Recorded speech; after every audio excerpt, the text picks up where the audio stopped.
Saan nga ba tinatapon ng mga barko ang maruruming tubig nila? Sa dagat nga ba? Sa barko, may dalawang klase ng wastewater. Ang gray water na mula sa shower, lababo, kusina at laundry. At black water naman na mula sa toilet at urinal.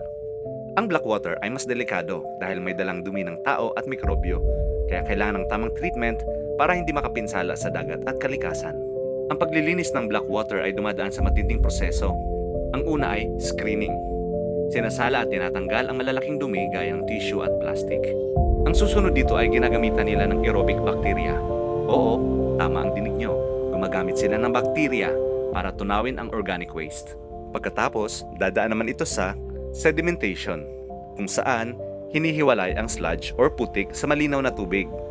At panghuli, ang disinfection, kung saan nililinis ang tubig gamit ang chlorine or UV light bago i-discharge. At batay sa MARPOL Annex 4, hindi pwedeng basta-basta magtapon ng tubig sa dagat, kaya kailangan mo na itong linisin bago itapon.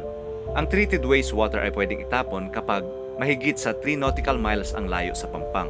At kapag untreated naman, ay pwede lamang itong itapon kapag lampas 12 nautical miles mula sa pampang. Hindi lamang puro paglilibang ang ino-offer ng cruise ship. Responsible din sila pagdating sa pangangalaga ng kalikasan.